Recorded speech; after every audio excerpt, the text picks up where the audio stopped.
اعوذ باللہ من الشیطان الرجیم بسم اللہ الرحمن الرحیم الحمد للہ رب العالمین بارئ الخلائق اجمعین ثم الصلاة والسلام والتحیۃ والاکرام علی سید الانبیاء والمرسلین الذي سمي في السماء بأحمد وفي الأرضين بأبي القاسم محمد اللهم صل على محمد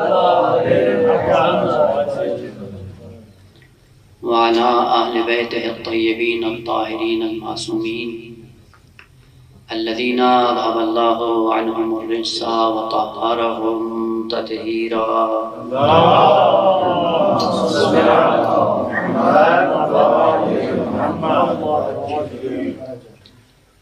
لا سيما بقية الله المنتظر روحي وأرواح العالمين لتراب مقدمه الفداء واللعنة الدائمة الأبدية على أعدائهم الملعونين من يوم عداوتهم إلى قيام يوم الدين وبعد يوم الدين ورحمة الله على محبيهم وشيعتهم ومواليهم أجمعين أما بعد فقد قال الله الحكيم بسم الله الرحمن الرحيم والكاظمين الغيظ والعافين عن الناس والله يحب المحسنين صلوات الله على محمد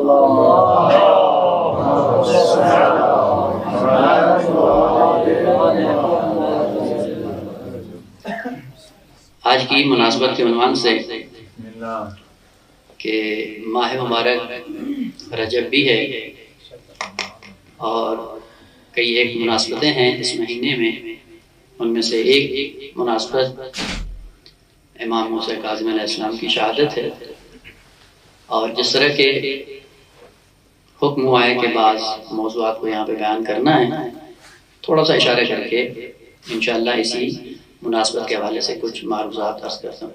خداوند عالم نے انسان کو کسی کمال تک پہنچانے کے لیے بہت بڑا انتظام کیا، اور اسی انسان کے لیے پوری کائنات کا شامیانہ بچھایا۔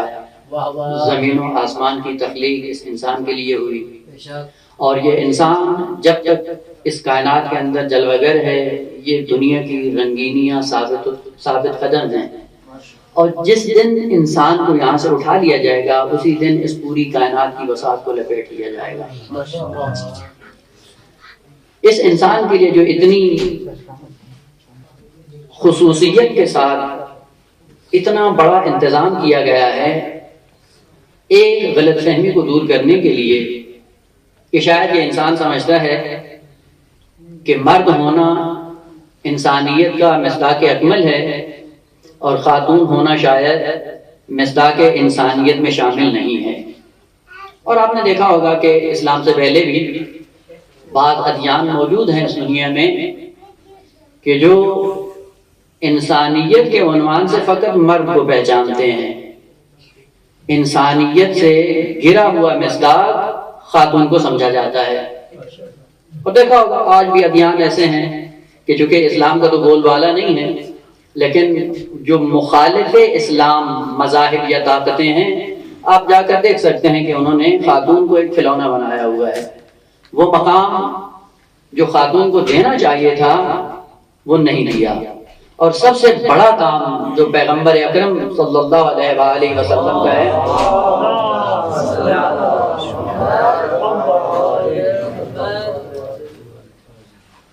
وہ مقام جو خاتون کا تھا اور جس مرتبے پہ وہ فائز تھیں، وہی مرتبہ پیغمبر اسلام نے آ کر بیان کیا معاشرے کے اندر، اور وہاں سے پھر خاتون اپنے مقام اور منصب پہ جو فائد ہونے لگی، تب بشریت کو پتہ چلا کہ نہ، انسانیت کا جس طرح ایک مصداق کامل مرد ہے، اسی طرح ایک مصداق کامل خاتون بھی ہے۔ اور اسی چیز کو ثابت کرنے کے لیے قرآن نے مختلف نمونے پیش کیے ہیں۔ البتہ یہ نمونے آپ کو ہر دو شکل میں نظر آئیں گے۔ مردوں کی شکل میں بھی، خواتین کی شکل میں بھی، اور یہ مردوں اور عورتوں کو جو کمالات کی دنیا میں ایک ساتھ خالق کائنات نے اپنا ہے، یہ فقط آپ اور مجھے متوجہ کرنے کے لیے کہ اس جھانسے میں نہ رہنا کہ ہم اگر مرد بن گئے تو ہم کامل ہیں، اگر وہ عورت رہ گئی تو وہ ناقص ہے، ایسا نہیں ہے۔ اب جا کر عظمت کے ساتھ اگر دیکھنا چاہیں، انبیاء کی صف میں 1,24,000 انبیاء ہیں، ان میں سے 313 رسول ہیں اور ان میں سے 5 اولو العزم ہیں۔ ان اولو العزم انبیاء میں جتنی عظمت کے ساتھ خالق کائنات نے حضرت ابراہیم علیہ السلام کا تذکرہ کیا ہے، اتنا کسی اور کا نہیں ہے۔ یعنی عظمت کے اعتبار سے مراتب اور کمالات کی دنیا میں جس کلہ کمال پہ حضرت ابراہیم علیہ السلام فائز ہیں، وہاں پہ کسی اور نبی کا اتنا زیادہ مرتبہ بیان نہیں ہوا۔ البتہ یہ ذہن میں رکھیے گا ایک نقطہ، قرآن کے اندر جتنے انبیاء کا جتنی مقدار میں تذکرہ ہے، وہ سارے کا سارا امت محمدی میں تکرار ہوگا۔ اگر کسی نبی کے بارے میں مختصر سا تذکرہ بیان ہوا ہے، بے عین ہی وہ تذکرہ امت محمدی میں تکرار ہوگا۔ اس اعتبار سے سب سے زیادہ تذکرہ جس نبی کا ہوا ہے وہ حضرت موسیٰ علیہ السلام ہیں، اور ساتھ میں بنی اسرائیل ہیں۔ اور آپ یقین کر لیں کہ بنی اسرائیل کے تذکرے کو قرآن سے پڑھنے کے بعد اور حضرت موسیٰ علیہ السلام کے واقعات کو پڑھنے کے بعد اگر واقعاً انسان کی نگاہ عمیق قرآن کی آیات پر ہو، آج بھی وہ بڑی آسانی کے ساتھ یہ دیکھ سکتا ہے کہ وہی من نوعاً تاریخ تکرار ہو رہی ہے امت محمدی میں۔ زیادہ دور نہیں لے کے جانا، فقط ایک جملے کے لیے آپ کو زحمت دی ہے کہ حضرت ابراہیم علیہ السلام، آپ کو پتا ہے کہ حضرت ابراہیم علیہ السلام سے نبوت اور امامت کا سلسلہ 2 حصوں میں تقسیم ہو گیا۔ 2 اولادیں تھیں حضرت ابراہیم کی، ایک اسحاق اور ایک اسماعیل۔ اسماعیل کو حضرت ابراہیم علیہ السلام نے سرزمین مکہ میں چھوڑ دیا، حضرت اسحاق مصر اور کنعان اور شام کی سرزمین کی طرف ان کو بھیجا گیا۔ حضرت اسحاق کی نسل سے یعقوب اور یعقوب کی نسل سے یوسف، اور وہ 12 بیٹے یعقوب کے جس سے بنی اسرائیل وجود میں آئے، اور ہر بیٹے سے ایک قبیلہ وجود میں آیا، اور ہر قبیلے کے اپنے ناز و نخرے تھے، کبھی ایک قبیلے کی دوسرے سے بنتی نہیں تھی۔ یہ ایک قبیلہ جو یعقوب کی نسل سے سرزمین مصر اور کنعان میں بسایا گیا، یہ ایک تاریخ ہے حضرت ابراہیم کی۔ اور ایک سلسلہ جو حضرت اسماعیل کے عنوان سے مکہ کی سرزمین میں رکھا گیا، یہ دوسری نسل تھی حضرت ابراہیم کی۔ اور خداوند عالم نے کہا کہ اے ابراہیم، اگر تو ہماری محبت میں اتنا خالص ہے تو یاد رکھ، تیرے زمانے سے لے کر قیامت تک تیرا ہی نام ہوگا۔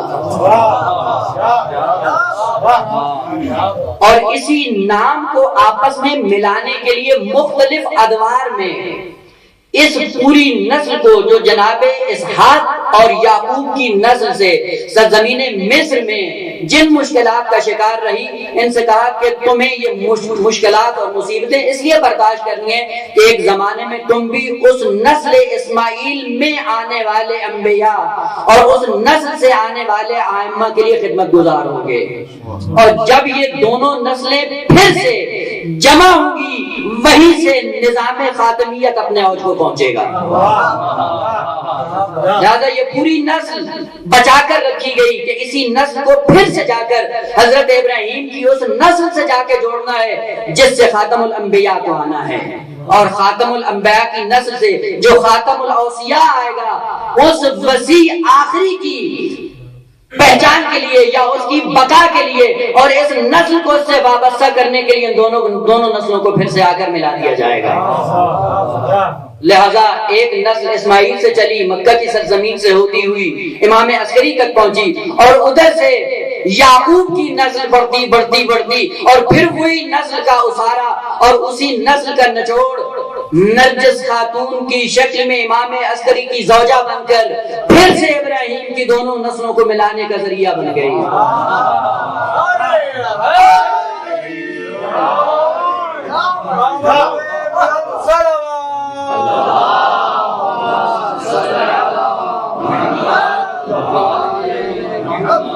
یہ نسل جب دونوں آپس میں پھر آ کر مرج البحرین یلتقیان ہوا، خالق کائنات نے امام عصری کی گود میں مہدی کو رکھ کر دنیا میں اعلان کر دیا کہ درست ہے کہ اگر یعقوب کی اولاد میں ایک ایسا عیسیٰ ہے کہ جس پر پوری کائنات جھکتی ہے، تو جب دونوں آپس میں ملیں گے ہم عیسیٰ سمیت پوری مخلوق کو اٹھا کر مہدی کے قدموں میں رکھ دیں گے۔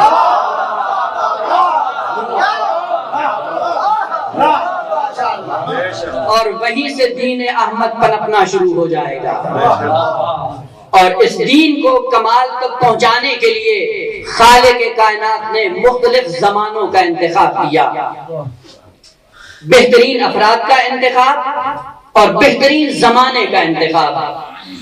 بہترین زمانوں میں سے پہلا زمانہ جو رجب المرجب ہے، تھوڑا سا اس کے عنوان سے، اور آپ یقین جانیے کہ جناب نرجس خاتون یہ ذخیرہ الہی تھی۔ البتہ داستان اب مجھے بیان کرنا مقصود نہیں ہے، کیونکہ داستان ذکر کروں گا تو بات نکل جائے گی اور جس مقصد کو بیان کرنا ہے وہ رہ جائے گا۔ انشاءاللہ صاحبان علم میں جانتے ہیں، تاریخی بات ہے، اتنی اس میں نہیں ہے، لیکن یہ مسلم ہے کہ نرجس خاتون کو جس طرح نقل کیا جاتا ہے کہ بردہ کی صورت میں تھی، غلام کی صورت میں تھی، بازار میں بکنے گئی، اور وہ ایک داستان ہے جو بیان کی جاتی ہے، لیکن اب فرصت نہیں کسی طرح اشارہ کروں۔ لیکن یہ ذخیرہ الہی تھا کہ بنی اسرائیل کے اندر جو اسارہ اور دین مسیحیت کے اندر جو نمونہ ہے نرجس خاتون کا، اسی نمونے کو وصل کرنا تھا حضرت اسماعیل کی نسل سے، اور امام عصری کی شکل میں وصل ہوا، اور وہیں سے پھر ابراہیم علیہ السلام پھر دوبارہ زندہ ہو کر دین ابراہیمی اس دنیا میں قائم و دائم رہے گا۔ اور اسی سلسلے کو باقی رکھنے کے لیے بہترین زمانے کا انتخاب ہوا جس کا نام ہے رجب۔ رجب کے عنوان سے ایک جملہ اور پھر امام موسیٰ کاظم علیہ السلام کے حوالے سے چند ایک جملے اور آپ کی زحمت تمام کر دوں گا۔ رجب اور رجب المرجب، ہم نے دیکھا ہے کہ بعض مہینے ایسے ہوتے ہیں، البتہ یہ ہر مہینے کی اپنی خصوصیت ہے، اس مہینے کی کچھ فضیلتیں ہوتی ہیں اور کچھ آداب ہوتے ہیں اور کچھ اس مہینے کے مقاصد ہوتے ہیں۔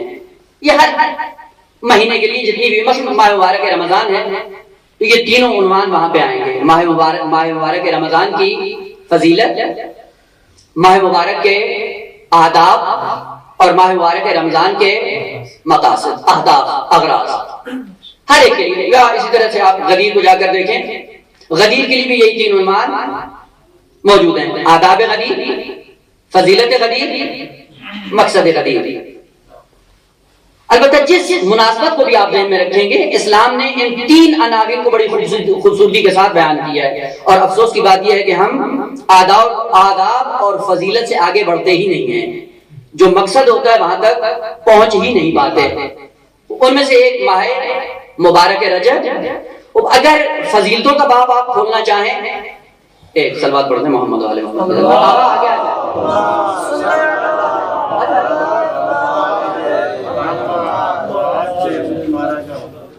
پھر بھی صلوات پڑھنا محمد علیہ وسلم۔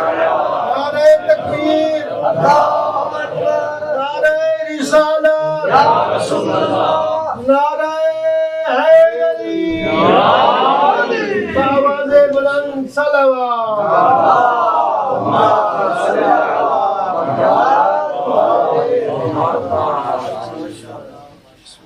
کیونکہ صاحبان علم ہیں، توجہ رکھیے گا کہ آداب اپنی جگہ پہ، فضیلتیں اپنی جگہ پہ۔ آداب اور فضیلتیں اس لیے بیان کی جاتی ہیں کہ انسان باادب ہو کر، بافضیلت ہو کر اس مقصد کو پا لے جس مقصد کو اس مہینے میں یا اس زمانے میں یا اس جگہ میں رکھا جاتا ہے۔ لہذا مقاصد تک پہنچنے کے لیے یہ پہلے دو رکن ضروری ہیں، انسان باادب بھی ہو، بافضیلت بھی ہو، باادب ہو کر بافضیلت بن کر اس مقصد کو حاصل کریں جس کو اس مہینے میں یا زمانے میں یا اس مکان میں رکھا گیا ہے۔ آپ نے دیکھا ہوگا اور عموماً ہم بیان بھی کرتے ہیں کہ رجب کی فضیلت کیا ہے۔ ماہ مبارک رجب کی فضیلتوں میں آپ حدیث اٹھا کر دیکھیں، آپ کو ملے گا اس میں جو آپ سانس لیتے ہیں وہ بھی ثواب ہے، آپ جو روزہ رکھتے ہیں وہ بھی ثواب ہے، جو جاگتے ہیں وہ بھی ثواب، جو جتنی باتیں کرتے ہیں یہ سارے فضیلتوں کے باب ہیں. اور ادب کیا ہے ماہ مبارک رجب کا؟ اس مہینے میں روزہ رکھنا ادب ہے. فلسفہ ماہ مبارک رجب روزہ رکھنا نہیں ہے. جس طرح کہ ماہ مبارک کے لیے بھی یہی ہے کہ ماہ مبارک کے لیے فضیلتیں الگ ہیں، آداب الگ ہیں. آداب میں سے روزہ رکھنا ہے. روزہ رکھنا فلسفہ نہیں ہے ماہ مبارک رمضان کا، حکمت نہیں ہے، ہدف نہیں ہے، غرض نہیں ہے، ادب ہے. ادب اپنا با ادب بن کر اس مہینے میں اپنے آپ کو ظاہر کریں اللہ کی بارگاہ میں. ماہ مبارک رجب بھی اس کا ایک ادب ہے. ادب کیا ہے؟ روزہ رکھنا. روزہ رکھنا فلسفہ ماہ رجب نہیں ہے. وہ با ادب بن کر جب انسان آتا ہے پھر اس با ادب انسان کو مقاصد تک پہنچایا جاتا ہے. مثال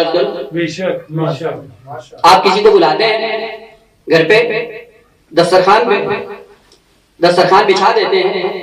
بچھانے کے بعد آپ مہمان سے کہتے ہیں، اگر مہمان با ادب ہو تو وہ کیا کرتا ہے؟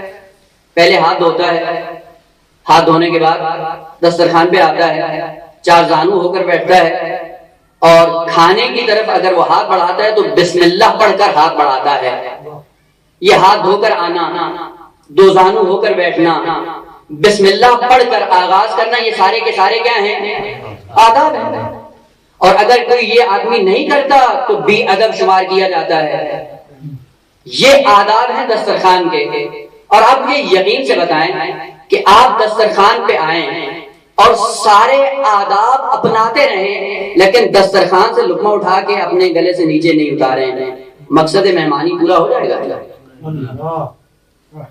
ماہ مبارک رجب کے آداب اور فضیلتیں ہیں. ان فضیلتوں اور آداب کو اپنا کر مقصد ماہ مبارک رجب پہ آپ کو پہنچانا مقصود ہے. وہ پتہ ہی نہیں وہ ہے کیا. وہ جب پتہ نہیں ہوگا تو ہمیشہ یہی ہوگا کہ ماہ مبارک رجب میں 2 روزے رکھ لیں گے اور پھر کہیں گے کہ جی کل قیامت کے دن آواز آئے گی این الرجبیون، تو ہم بھی اٹھ کر دوڑ پڑیں گے کہ جی ہم نے بھی روزہ رکھا تھا. خدا نے کہا نہیں بھائی، وہ ایک ادب تھا. وہ مقصد کہاں ہے؟ وہ لے کے آئے ہو یا نہیں لے کے آئے؟ وہ این الرجبیون کی آواز پہ لبیک کہنے والے کون ہوں گے؟ کہ جنہوں نے مقصد ماہ مبارک رجب کو پایا ہے. جو مقصد کو پائے گا وہ این الرجبیون کی آواز پہ لبیک کہے گا. اب وہ کیا ہے، مقصد کیا ہے، پتہ ہی نہیں ہے. ایک بات ہے، آپ چونکہ صاحبان علم ہیں اس لیے آپ لوگوں کے حوالے کر رہا ہوں، انشاءاللہ جا کر مزید اس پہ غور کیجیے گا. جتنے بھی احکام خداوند عالم نے قرآن میں نازل کیے ہیں یا جتنی بھی مناسبتیں خالق کائنات نے اس انسان کو کمال تک پہنچانے کے لیے بیان کی ہیں، ان کا خاص نام جو انتخاب کیا ہے وہی نام کا انتخاب کرنا ہی اسی مناسبت کا مقصد ہے. نام چن لینا ہی وہی مقصد ہے. یعنی رجب کو رجب بنا دینا ہی مقصد ہے، شعبان کو شعبان بنا دینا ہی مقصد ہے، رمضان کو رمضان بنا دینا ہی مقصد ہے. اور یہ نام انتخاب کر کے اس انسان کو آگاہ کر دیا کہ اس کی حقیقت سے اگر متصل ہونا ہے، اس کے مقصد کو پانا ہے تو اس کی گہرائی میں جا کر اس کو سمجھو کہ میں نے کیوں رجب رکھا. ماہ مبارک رجب کیوں رکھا؟ وہ کا جو نام سے اس کو پہچان لے گا اس کو حقیقت رجبیہ بھی معلوم ہو جائے گی. اور پھر عین الرجبیون کا جب مصداق آئے گا پتہ چل جائے گا کہ یہ کون انسان آ رہا ہے. وہ کون ہے؟ بڑا اختصار کے ساتھ، رجب عربی زبان میں کس کو کہتے ہیں؟ معنی کیا ہے؟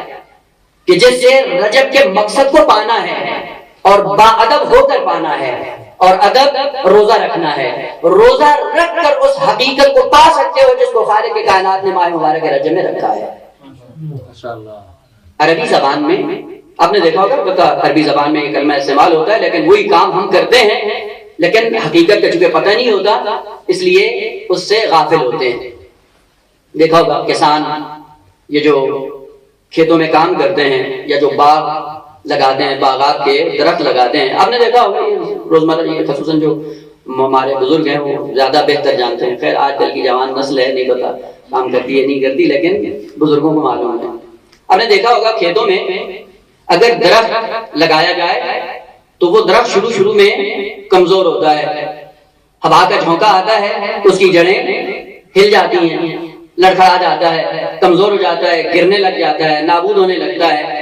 تو پھر کسان کام یہ کرتا ہے کہ اس کو سہارا دینے کے لیے ایک مضبوط لکڑی زمین میں گاڑ کر اس درخت کو اس لکڑی سے وصل کر دیتا ہے، ملا دیتا ہے، جوڑ دیتا ہے، تاکہ اس کمزور پودے کو جو ہوا کے جھونکوں کے سامنے ہے، ہوا کے جھونکے جب لگیں گے تو یہ گر جائے گا، اس کے گرانے سے اس کو بچانے کے لیے، اس کو سہارا دینے کے لیے ایک لکڑی کو زمین میں گاڑ کر اس درخت کو اس سے متصل کر دیتا ہے۔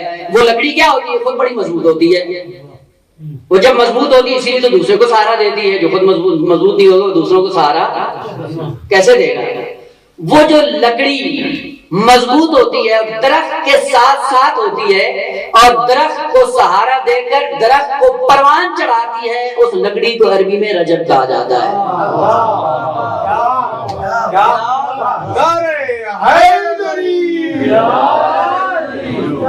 خداوند عالم نے انسان کو دنیا میں بھیجا اور اس انسان کو کمال تک پہنچانے کے لیے دین بھیجا، اور دین کے درخت سے کہا کہ یہ کمزور ہے، اس کی جڑیں ہل سکتی ہیں، زمانے میں آ کر تابوت زمانہ دین کو ہلا سکتا ہے۔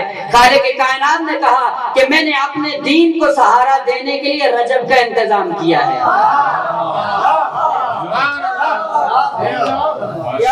میں نے اپنے دین کو بچانے کے لیے رجب کا انتظام کیا، رجب کے اندر ہی ایسے میں نے اپنے خاص نمائندے بھیجے، کسی کو 13 رجب میں بھیجا، کسی کو 14 میں بھیجا، کسی کی شہادت 15 کو ہے، کسی کی 25 کی ہے، اور سب سے بڑا سہارا میں نے اس دین کو بچانے کے لیے 27 رجب کا انتظام کیا۔ وہ فقط شیعوں کی عید نہیں ہے بلکہ بشریت کی عید ہے، جس کا نام ہے بیسک لقد من اللہ علی المؤمنین اذ بعث فیہم رسولا من انفسہم یتلو علیہم آیات۔ یہ میں نے انتظام اس لیے کیا کہ لوگوں کو بتاؤں کہ دین شروع میں بڑا کمزور تھا، کہ اگر رجب میں نے اپنے دین کی تقویت کا انتظام نہ کیا ہوتا یہ دین زمین بوس ہو گیا ہوتا۔ اور جس دین کو سہارا دینے کے لیے کبھی مولود کعبہ آ گیا ہے اور کبھی اسی دین کو سہارا دینے کے لیے ام المصائب زینب کبریٰ آگے بڑھ کر آئے، اور پھر اسی دین کو سہارا دینے کے لیے 25 کو امام موسیٰ کاظم آگے بڑھے، اور پھر اسی دین کے لیے مددگار 26 رجب کو ابو طالب کی شخصیت سامنے آئے، اور پھر 27 رجب کو خود پیغمبر جیسی ذات بڑھ کر اس دین کو سہارا دے۔ وہ جو دین کو سہارا دیتا ہے اسے رجبی کہا جاتا ہے۔ لہذا قیامت کے دن جب آواز آئے گی این الرجبیون، پھر وہی اٹھ کر آئیں گے جنہوں نے دنیا میں دین کو سہارا دیا تھا، لیکن سہارا با ادب ہو کر دینا ہے، اور ادب کی صلاحیت اور ادب کی منزل میں یہ ہے کہ روزہ رکھ کر آؤ تب دین کے معاون بن سکتے ہو۔ کیوں کہا بھائی روزہ ادب ہے؟ یہ روزہ رکھ کر کیا، یہی پہ خداوند عالم نے پورے دین کی حکمت بیان کر دی، کہا باادب ہو کر آؤ تاکہ دین کے لیے سہارا بنو۔ جو بھوکے پیٹ آتا ہے گھر سے کھا کر آتا ہے دین پہ خرچ کرتا ہے وہ رجبی بنتا ہے۔ پورے تاریخ میں ہم نے دیکھا ہے رجبی کوئی اور تھے اور رجب کے نام پہ کھانے والے کوئی اور تھے۔ وہ جو دین سے مل کر اپنا گھر بناتا ہے وہ رجبی نہیں ہوتا، جو گھر سے کھا کر دین کو پروان چڑھاتا ہے وہ رجبی ہوتا ہے۔ اور یہ سیرت طول تاریخ میں زندہ رہے گی۔ کون ہے وہ لوگ جو گھر سے کھا کر دین پہ خرچ کرتے ہیں کہ دین بڑھ رہا ہے، اور کون وہ ہیں جو دین کو پنپتے ہوئے دیکھ کر دین کا سہارا لے کر دین ان کے لیے رجبی بن جاتا ہے۔ آج سامنے ہم اپنے گریبان میں جھانک کر یہ دیکھ سکتے ہیں کہ واقعاً ہم جو آئے اس دین کو پڑھنے کے لیے ہم دین کے لیے سہارا بنے ہوئے ہیں یا دین ہمارے لیے سہارا بنا ہوا؟ اگر ہم دین کا سہارا بنے ہوئے ہیں ہم رجبی ہیں، اور قیامت کے دن جب آواز آئے گی این الرجبیون، وہاں پہ سر بلند کر کے انسان اٹھ کر اللہ کی بارگاہ میں یہ اعزاز پیش کرے گا کہ ہم وہ ہیں کہ جنہوں نے آپ کے دین کو بچایا ہے۔ یہ آج لمحہ فکریہ ہے، فقط رجب میں روزہ رکھ کر ثواب بٹور لینا یہ دینداری نہیں ہے. ثواب ایسا ہے کارخانہ قدرت میں اتنا سستا ہے کہ کچھ کیے بغیر مل جاتا ہے. ثواب کوئی ایسی چیز نہیں جس کے لیے آپ اپنے آپ کو تھکائیں. کارخانہ قدرت میں ثواب ایسی چیز ہے کہ جو خداوند عالم کہتا ہے تم نیت کر لو میں دے دیتا ہوں. کچھ بھی نہ کرو, نیت کر لو دے دیتا ہوں. لیکن مقصد حیات کو پانے کے لیے کچھ کرنا پڑتا ہے. اور کیا کرنا پڑتا ہے؟ رجبی بننا پڑتا ہے. آؤ ذرا ائمہ طاہرین کی سیرت کو پڑھو, کس طرح ائمہ طاہرین دین کے لیے رجبی بنے. وہ البتہ عرض تھا کہ ائمہ طاہرین دو پہلوؤں سے انسان کو مقصد حیات تک پہنچانے کی کوشش کرتے ہیں, اور یہ تمام انبیاء کی خصوصیت ہے, ائمہ طاہرین کی بھی یہی خصوصیت ہے, اور ائمہ طاہرین کے نقش قدم پہ چلنے والے علماء کی بھی یہی ذمہ داری ہے کہ وہی دو کام جو انبیاء نے کیے یہ کریں گے. امامت سے ہٹ کر کوئی اور کام ہی نہیں ہے علماء دین کا. علماء دین نقش قدم انبیاء پہ چل کر وہی کام کریں جو انہوں نے اپنی امتوں میں کیا ہے. اور اپنی امتوں میں کیا کیا ہے؟ انبیاء نے کیا کیا؟ برجستہ ترین دو صفات قرآن نے ذکر کی ہے, تاکہ یہ انبیاء میرے ایسے ہیں جب امت میں آتے ہیں امت کو مقصد حیات تک پہنچانے کے لیے یہ مبشر بھی ہوتے ہیں اور منذر بھی ہوتے ہیں, بشیر بھی ہوتے ہیں اور نذیر بھی ہوتے ہیں. تھوڑا سا بس اسی کو کھول کر آپ کی زحمت تمام کر دوں. مبشر بھی ہیں اور منذر بھی ہیں, نذیر بھی ہیں. مبشر البتہ شاید میں نے پہلے کسی مجلس میں عرض کیا ہو, زیادہ تکرار نہیں کرتا ہوں, ہوگی ریکارڈنگ ہوگی آپ سن سکتے ہیں, لہذا اس میں ابھی میں جانا نہیں چاہتا. مانا کیا تھا شاید یہیں پہ شاید بیان کیا ہو, لیکن دوسرے مرحلے میں اس دوسرے کلمے کو بیان نہیں کیا. اور عموماً ہمارے اردو کے اندر کلمات کے اندر گنجائش نہیں ہوتی ہے, اور جب گنجائش نہیں ہوتی پھر ایک لاٹھی سے ایسا ہانکتے ہیں کہ دین کے چہرے بس کر دیتے ہیں. کیا کہتے ہیں جی, انما انت منذر ولکل قوم ہاد, پیغمبر ڈرانے والا ہے. جو ڈراتا ہے وہ نبی نہیں ہوتا. اور پھر اپنا ایک نعرہ لگانے کے لیے پورے دین کو مست کر دیتے ہیں. انما انت منذر ایسا کلمہ ہے کہ خداوند عالم نے حسر کے ساتھ بیان کیا ہے کہ آپ کا کام ہی صرف انذار ہے, اس کے علاوہ آپ کی کوئی ڈیوٹی نہیں ہے. جو ڈرانے والا تو نبی نہیں ہوتا ہے. ڈرانے والا کیا ہوتا ہے؟ ڈراؤنا ہوتا ہے, بھاگتا ہے آدمی اس سے. کہیں پہ آپ چھپ کر کسی کو ڈرائیں, چہرے پہ آپ وہ ہوتے ہیں یہ خاص کارٹونوں کی شکلیں, وہ چہرے پہ ڈال کر آپ بچوں کے سامنے آئیں گے, چیخنا شروع کر دیں گے. ڈرا دیا آپ نے بچے کو, نبی بن گئے. پھر آپ بچے کی چیخیں نکل گئی, یہ منذر بن گئے. بشریت کی چیخیں نکال دی اور منذر بنے ہوئے. ڈرانا مانا نہیں ہے منذر کا. خائف یا خوف زدہ کرنا, ہاں یہ کسی حد تک آپ کہہ سکتے ہیں. تخویف ڈرانا البتہ وہ بھی معنی دقیق نہیں ہے, لیکن ہاں کسی حد تک. اصل نبی خائف نہیں ہوتا, مخوف نہیں ہوتا, ڈراتا نہیں ہے, انذار کرتا ہے. انذار پہ ہے کیا؟ انسان کو خداوند عالم نے دنیا میں بھیجا, اور دنیا میں بھیج کر کیا کیا؟ کہا کہ میں نے تمہیں دنیا میں بھیجا, دنیا کے لیے نہیں بھیجا ہے. رکھا دنیا میں ہے لیکن دنیا کے لیے تجھے بنا کے نہیں بھیجا. آپ یہ شناختی کارڈ ہوتا ہے, شناختی کارڈ میں ہر ایک نے لکھا ہوتا ہے محلے ولادت, پھر وہ لکھ دیتے ہیں کہ مثلا فلاں شہر سے ہیں, فلاں محلے سے ہیں, فلاں جگہ سے ہیں. خدا کی مخلوقات میں جتنی بھی مخلوقات ہیں انسان کے علاوہ, ان کے لیے خداوند عالم نے جو ان کا محل ولادت ہے وہی ان کا مقصد حیات بھی ہے. یعنی جہاں پہ جس مخلوق کو خدا نے رکھا وہ محل ولادت بھی ہے اور ان کا وہ مقصد حیات بھی ہے. ایک بیچ میں ایسی مخلوق ہے جس کا نام ہے انسان, جس کا محل ولادت کوئی اور جگہ ہے, مقصد حیات کہیں اور ہے. لہذا ملائک کہاں پہ رکھے, جس جگہ رکھے گا وہ محل ولادت بھی ہے, ان کا مقصد حیات بھی ہے, اس سے آگے پیچھے نہیں ہو سکتے. حیوانات کیا ہے؟ کائن کو جہاں پہ رکھا ہے ان کا محل ولادت بھی ہے اور یہی ان کا مقصد ہے حیات بھی ہے. یہ زمین حیوانات کے لیے کیا ہے؟ کیا کہتے ہیں؟ مرعا یا مردا. عربی میں مرعا کس کو کہتے ہیں؟ چراگاہ کو. چراگاہ جہاں پہ سبزہ ہوتا ہے, یہ چراگاہ، یہ زمین چراگاہ ہے کس کے لیے؟ حیوان کے لیے. اس لیے حیوان کا منہ بھی نیچے رکھ دیا. وہ جہاں کے لیے ہے وہیں کے لیے رہو. جس کے لیے چراگاہ ہے اس کا منہ نیچے ہے، لیکن جس کے لیے مہاد بنایا ہے اس کا منہ اوپر ہے. وہ مہاد وہ ہے وجعلنا الارض مہادا. ترجمہ کیا کرتے ہیں کہ ہم نے زمین کو انسان کے لیے کیا بنا دیا؟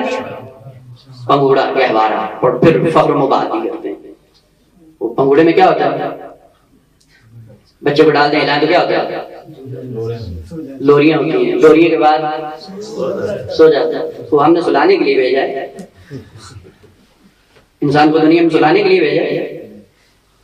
ترجمہ غلط کرتے ہیں، مقصد حیات سے ہٹ جاتے ہیں، دین کی تصویر چینج کر دیتے ہیں. انسان کا محل ولادت زمین ہے، مقصد حیات زمین نہیں ہے.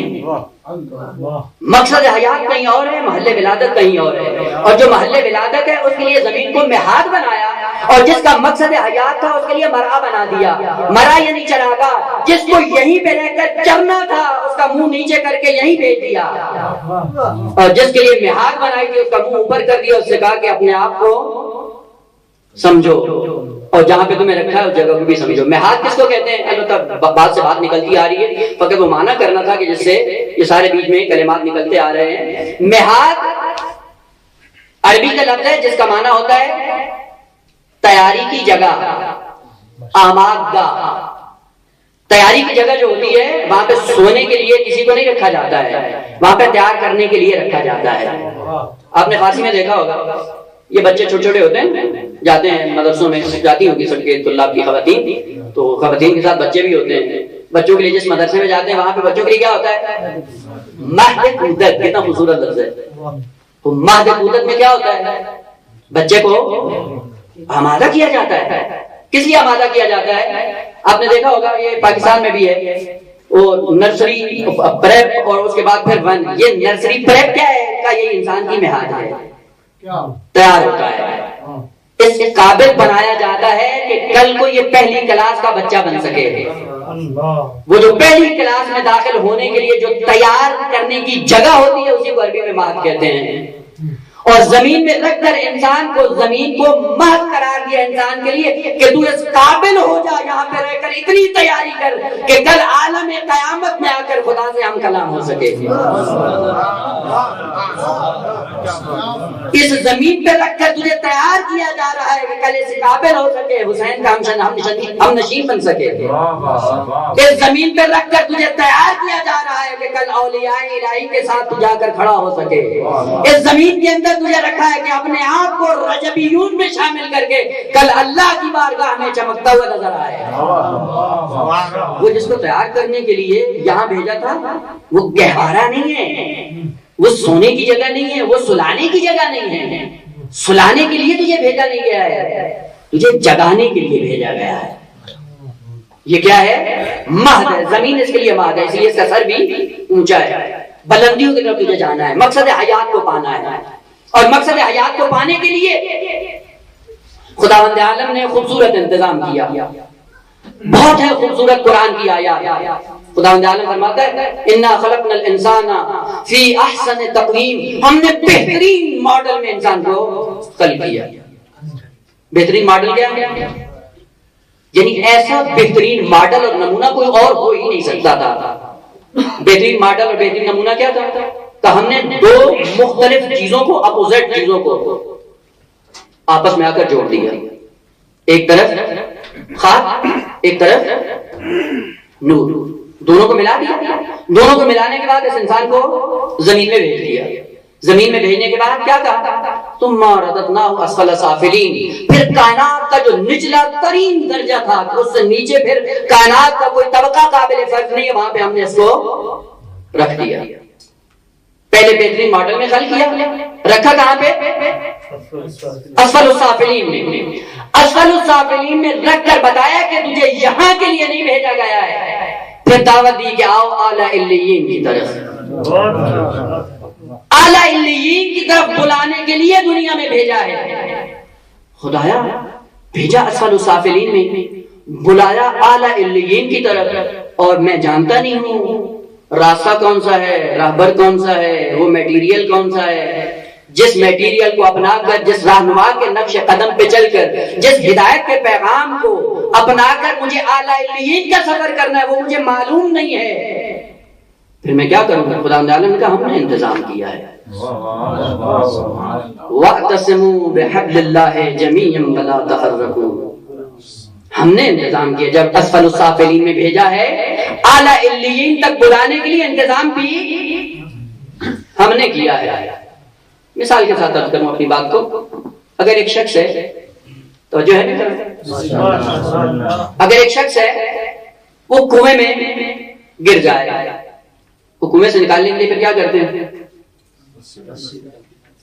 ایک رسی پھینکتے ہیں جو کنویں کی گہرائی میں ہوتا ہے، اور وہ رسی دو سروں پر مشتمل ہوتی ہے، ایک سرا اس کا نیچے بھیجا جاتا ہے جو گہرائی میں ہوتا ہے، اور اوپر وہ رسی کا سرا کس کے ہاتھ میں ہوتا ہے؟ ایک مضبوط طاقت کے ہاتھ میں ہونا چاہیے۔ اگر وہ میرے جیسے کمزور کے ہاتھ میں ہو اور کوئی ہٹا کٹا انسان کنویں کی تہہ میں ہو، میں اس کو نجات دینے کی بجائے خود ہی نیچے گر جاؤں گا، پھر کیا کروں گا؟ رسی ایک مضبوط ہتھے کے ساتھ اس کا رابطہ ہونا چاہیے۔ وہ کہا ہم نے انتظام کیا، جب ہم نے اسفل السافلین میں بھیجا ہے، اعلیٰ علیین تک پہنچانے کا انتظام بھی ہم نے کیا ہے۔ ہم نے رسی بھیجی اور اس رسی کو مضبوطی سے تھام کر تمہیں اللہ کی بارگاہ میں آنا ہے۔ مجھے انصاف سے بتائیں، اگر یہ رسی کنویں میں آ جائے اور انسان رسی کو پکڑے نہیں، تسبیح لے کر صبح شام رسی رسی رسی کا ورد کرتا رہے، باہر آ جائے گا، تو پھر کیا کرے گا؟ رسی کو مضبوطی سے تھامے، اور پھر جس کے ہاتھ میں رسی ہے وہ اتنی پاورفل طاقت ہو کہ وہ اس کو گہرائی سے اٹھا کر بلندی کی طرف گامزن کر دے۔ اس رسی کے دو سرے ہیں، ایک سرا جو اس گہرائی میں بھٹکا ہوا انسان ہے اس کے ہاتھ میں ہے، اور ایک رسی کا سرا اس مضبوط طاقت کے ہاتھ میں ہے جو اس کو باہر نکالنا چاہتی۔ بس عزیزان، یہی اس رسی کے دو سرے ہیں جو اہل بیت کے اندر موجود ہیں۔ وہ سرا جو بشریت کے ہاتھ میں ہے اسے ہدایت کہتے ہیں، اور وہ سرا جو اللہ کے ہاتھ میں ہے اسے ولایت کہتے ہیں، اور جہاں ہدایت اور ولایت جمع ہو جائے اسے امامت کہتے ہیں۔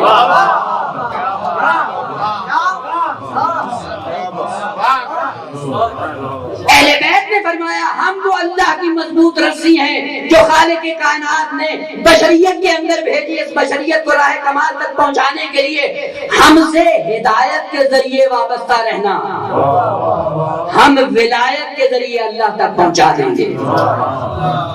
لیکن یہ یاد رکھیے گا، اگر وہ مقصد جس کے لیے ہمیں مقرر کیا گیا ہے کہ ہدایت کے بل بوتے پہ آپ کو راہ کمال طے کرنا ہے، اگر راہ ہدایت چھوڑ دیا راہ کمال تک نہیں پہنچ سکتے ہو۔ اور نمونہ یہی عرض کیا، یہ بنی اسرائیل کے بنی اسرائیل کے لیے حضرت موسیٰ علیہ السلام کو کس لیے بھیجا گیا؟ ہدایت کے لیے۔ مانگا کیا؟ پیٹ کا سامان، کچن کیسا ہونا چاہیے، من و سلوہ کیسا ہونا چاہیے، رات کو سردی لگتی ہے بستر نہیں ہے، کیا ہوگا؟ وَظَلَّلْنَا عَلَيْكُمُ الْغَمَامَ، بادل نیچے آ جائیں، پانی نہیں ہے، پھر کیا کرو؟ کہ ہر ایک قبیلے کے الگ چشمہ ہونا۔ مانگا کیا؟ آئے کس لیے تھے؟ اسی لیے خداوند عالم نے کہا جو ولی خدا کی قدر نہیں کرتا جس کے لیے وہ آتا ہے، اگر غیر معمولی چیزوں میں یا لایانی چیزوں میں ولی خدا کو الجھا دو گے تو نتیجہ کیا ہوگا؟ وَضَرِبَتْ عَلَيْهِمُ الذِّلَّةُ وَالْمَسْكَنَةُ وَبَاءُوا بِغَضَبٍ عَلَىٰ غَضَبٍ، ذلیل ہو جاؤ گے اسی دن سے۔ آج ہماری انبیاء سے ائمہ سے کیا توقعات ہیں؟ کیا کریں؟ ہاں، روٹی کپڑا مقام۔ یہ روٹی کپڑا مقام بنی اسرائیل نے لیا، کہاں پہنچی؟ خداوند عالم نے کہا قیامت تک ان پہ لعنت ہے۔ انبیاء اوصیاء ائمہ آتے ہیں بشریت کو ہدایت دینے کے لیے۔ روٹی کپڑا مکان خود بنا لو گے، وہ جو خود بنا سکتے ہو وہ انبیاء سے نہیں مانگو۔ ائمہ آتے ہیں ہدایت دینے کے لیے۔ بس میں اس ترجمے کے لیے اتنی آپ کو زحمت دی کہ منظر کا ترجمہ کر سکوں۔ خوب انسان آیا ہے مقصد حیات کو پانے کے لیے. مقصد حیات انسان کا کیا ہے؟ لقاء پروردگار تک جانا ہے. ذات خدا سے پہلے جہاں پہ رک گیا انسان اپنے مقصد حیات کو نہیں پا سکتا ہے. اور اس مقصد حیات تک جانے کے لیے جس مضبوط رسی سے اپنے آپ کو منسلک کرنا ہے اسے عبداللہ کہتے ہیں. امام صادق علیہ السلام فرماتے ہیں نحن واللہ عبداللہ الممدود، ہم اللہ کی وہ رسی ہیں جو اللہ سے شروع ہوتی ہے بشریت تک آ پہنچتی ہے. ہم سے ہدایت کے ذریعے وابستہ رہو، ہم ولایت کے سائے میں تمہیں مقصد حیات تک پہنچا دیں گے. تو یہ رستہ کیا ہے؟ بہت طولانی ہے. آہ من قلت الزاد وبعد السفر وطول الطریق. زاد راہ کتنا ہے؟ 40 50 60 سال. مقصد کتنا ہے؟ اتنا دور، اتنا طولانی ابدی سفر. ابدی سفر پہ جانے کے لیے یہ سرمایہ بہت کم ہے. اسی لیے امیر المومنین رات کی تاریکی میں نخلستان میں جا کر اللہ کی بارگاہ میں گری اوزاری کیا کرتے تھے. معصوم امام، وہ ہماری حالت کیسی ہونی چاہیے؟ اس لمبے راستے میں کوئی بھی راستہ ہوتا ہے، دیکھا تو ہے نہیں، کسی نے دیکھا تو نہیں دیکھا، لیکن یہ بات آپ کو یقین سے پتہ ہے کہ آپ نے راستہ اگرچہ نہیں دیکھا ہے لیکن اس بات کا یقین ہے آپ کو کہ یہ جب اتنا طولانی سفر ہے، اس طولانی سفر میں مشکلات ہوگی یا نہیں ہوگی؟ ہوتی یا نہیں ہوتی؟ اب چھوٹا سا سفر کریں، کہیں پہ جانا ہو، اگر آپ نے وہ سفر اور وہ راستہ اور وہ منزل نہ دیکھی ہوئی ہو تو جو جانتے ہوتے ہیں ان سے جا کر پوچھتے ہیں بھائی میں فلاں سفر پہ جا رہا ہوں، وہاں پہ کس چیز کی ضرورت ہے، میں یہاں سے آمادہ کر کے لے جاؤں. ہوتا یا نہیں ہوتا؟ کرتے یا نہیں کرتے؟ اس سفر پہ جا رہا ہوں، اس سفر میں یہ مشکلات ہیں، اور مشکلات کس سے جا کے پوچھتے ہیں؟ جس نے وہ سفر طے کیا ہوا. اتنا تو سمجھتے ہیں جس سفر پہ جا رہے ہیں اس سفر میں مشکلات بھی ہیں، مشکلات آپ اسی سے جا کر پوچھتے ہیں جس نے وہ سفر طے کیا ہو. وہ بہتر بتا سکتا ہے. اور جس نے طے نہ کیا ہو وہ کیا؟ جب اتنی عقل مندی کرتے ہو ایک چھوٹا سا معمولی سفر کرنے کے لیے تم ایسے کے پیچھے نہیں چلتے ہو جو اس راستے کو جاننے والا نہ ہو، تو پھر دین کا جو لمبا راستہ ہے اس میں پھر غیر معصوم کے پیچھے کیوں چلتے ہو؟ وہ جو اتنا خطرناک راستہ ہے کہ جس کے سفر کرنے کے نتیجے میں انسان کی ابدیت ختم ہو سکتی ہے، عذاب ابدی کا شکار ہو سکتا ہے، وہاں غیر معصوم کا سہارا کیوں لیتے ہو؟ اب میں آگے اپنے مقصد پہ. یہی طولانی سفر جو انسان کے مقصد حیات کے طور پہ ذکر کیا گیا ہے، اس سفر کے اندر بہت زیادہ خطرات ہیں. ان خطرات سے آگاہ کرنے کے لیے خداوند عالم نے اپنے ہادیوں کو بھیجا ہے. بس ہادی کون ہوتا ہے؟ منذر کون ہوتا ہے؟ منذر کا سلیس ترجمہ اردو میں کیا جائے تو یہ بنتا ہے منذر وہ شخص ہے جو انسان کو انسان کے سفر میں درپیش خطرات سے قبل از وقت آگاہ کرتے، اسے منذر کہتے ہیں.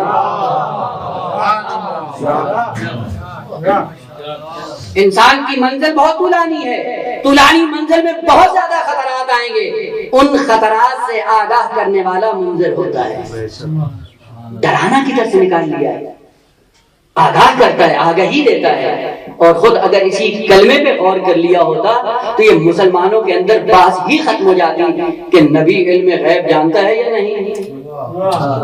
ارے جو منذر بن کے آ رہا ہے، منذر کے اندر خود علم غیب پوشیدہ ہے، جو ابدی راستے کے خطرات یہاں پہ بیٹھ کر تمہیں بتا سکتا ہے، وہ علم غیب نہیں جانتا ہے. تو ہم نے علم غیب کیا سمجھا ہوا ہے کہ جی میرے گھر میں روٹی ہے یا نہیں، یہ علم غیب نہیں ہے. عزیز محترم، یہ گھر میں روٹی ہے یا نہیں اس کا تمہیں خود پتا ہے. اور علم غیب وہ ہوتا ہے کہ جس کا کسی کو بھی پتا نہیں ہوگا. وہ غیب کا پہلے معنی غلط کیا، پھر اس کا متعلق غلط قرار دیا، اور پھر آگے الجھ گیا کہ جانتے ہیں یا نہیں جانتے ہیں. سلونی قبل ان تفقدونی، پوچھو مجھ سے، میں اس لیے تھوڑی آیا ہوں کہ تمہارے گھر میں بتاؤں کہ روٹی کتنے، آٹا کتنا ہے، چاول کتنے. یہ کیا چیز تمہیں خود پتا یا نہیں پتا؟ جس چیز کا تمہیں پتا ہے اور پھر یہ کمال سمجھتے ہو کہ نبی یہ چیزیں بتانے نہیں آیا ہے. جس چیز کا تمہیں خود پتا ہے، مرور زمان سے جن چیزوں پہ پردہ پڑتا تھا وہ غیب نہیں ہوتا. حضرت نوح علیہ السلام کے زمانے کے حالات حضرت نوح علیہ السلام کی قوم جانتی تھی یا نہیں جانتی تھی؟ وہ جانتی تھی. تو آج آپ نہیں جانتے ہیں، وہ آپ کے لیے غیب بن گیا ہے. کیوں؟ چونکہ زمانہ گزر گیا ہے. اور جو زمانے کا بھی امام ہو، جس پہ زمانہ گزرتا ہے وہ آپ کے سامنے اوجھل ہو جاتا ہے، لیکن جو زمانے کا امام ہوتا ہے کائنات اس کی ہتھیلی کے سامنے ہوتی ہے۔ کہاں علم غیب کی باتیں آ کر الجھا دیا۔ منذر کا جو انسان کو درپیش خطرات سے قبل از وقت آگاہ کر دے اسے منذر کہتے ہیں، ڈرانا نہیں ہے۔ اور جو آگاہ کرتا ہے وہ دلسوز ہوتا ہے، مہربان ہوتا ہے، خیر خواہ ہوتا ہے۔ ڈرانا کہاں سے نکال لیا؟ پھر چھوٹا سا ایک نقطہ لگانے کے لیے دین بھی نابود کر دیتے ہیں، اہم تاریخ کی تعلیمات بھی نابود کر دیتے ہیں، اور ایسا چہرہ بیان کرتے ہیں جا کر دشمن کے سامنے، پھر وہ ہنستا ہے۔ ہاں یہ دین ہے۔ وہ دین کو دین کی نگاہ سے دیکھا ہوتا تو مشکل نہ ہوتی۔ خوب صاحبان علم میں بس اسی بات کو مکمل کر کے آپ کی زحمت تمام کروں۔ البتہ بیان کرنا تھا کہ امام کاظم کو کاظم کیوں کہتے ہیں، انشاءاللہ بعد میں فرصت ہوئی تو عرض کروں گا، اور وہ بھی پھر ماہ مبارک رجبیہ میں کاظم کو کاظم کیوں کہتے ہیں ایک الگ بات ہے، انشاءاللہ اگر فرصت ہوئی تو عرض کروں گا۔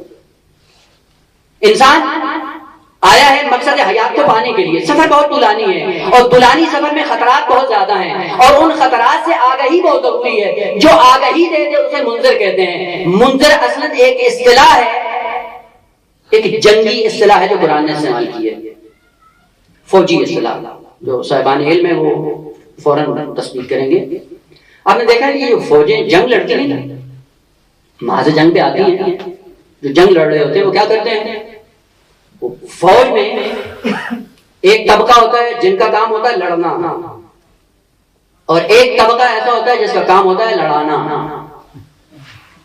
وہ جو لڑاتے ہیں وہ بڑے ماہر ہوتے ہیں، اور جو بیچارے لڑتے ہیں ان کے اندر اتنا شعور نہیں ہوتا۔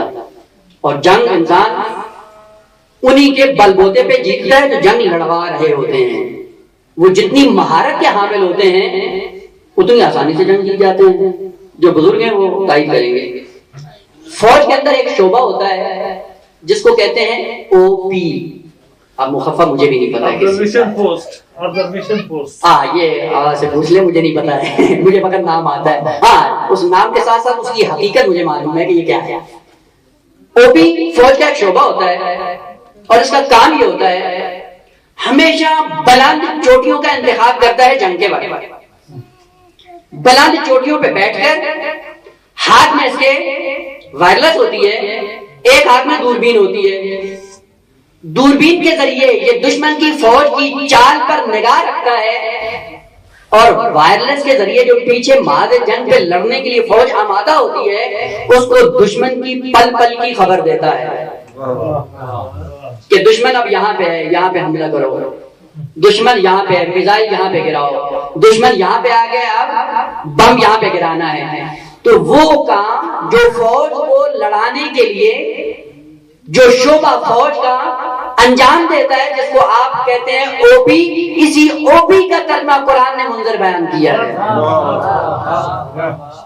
جو بلند چوٹی پہ بیٹھ کر ایک ہاتھ میں دوربین اور ایک ہاتھ میں وائرلیس، اور لمحہ لمحہ کی خبر دے رہا ہوتا ہے تمہارا دشمن یہاں پہ ہے، یہاں پہ وار کرو، تمہارا دشمن یہاں پہ ہے، یہاں پہ وار کرو۔ وہ کام جو او پی کرتی ہے وہی کام منذر کرتا ہے۔ اس انسان کو انبیاء نے بتایا کہ جس راستے پہ چل نکلے ہو جگہ جگہ پہ دشمن نے کمین کی ہوئی ہے، اور اس کے حملے سے بچنے کے لیے کیا کرو، اس کو نابود کرنے کے لیے اب یہ کرو، اب یہ کرو، اب یہ کرو۔ یہ جتنا کروانے کے لیے حکم دے رہا ہے وہ پہلے دیکھتا ہے پھر بتاتا ہے کہ اب اس کے بعد تمہیں یہ کرنا ہے تاکہ مقصد حیات کو پالو۔ ان خطرات سے آگاہ کرنے کے لیے جو بڑی ذمہ داری لے کے آتا ہے اسے منذر کہا جاتا ہے، اور خدا نے کہا انما انت منذر، اے رسول انذار کے علاوہ آپ کا کوئی کام ہی نہیں۔ نماز پڑھ لی کا دشمن حملہ کرے گا، شاید یہی نماز ہمارے لیے تعجب کا سبب بن جائے، عجب اور خود پسندی کا سبب بن جائے، اس سے استکبار کا شکار نہ ہونے پاؤ، مستکبر نہ بنو۔ کیا کرو کہ اپنے اندر خضوع پیدا کرو، اپنے اندر خشوع پیدا کرو۔ دشمن کسی لمحے بھی آپ کا پورا سرمایہ آپ سے چھین سکتا ہے۔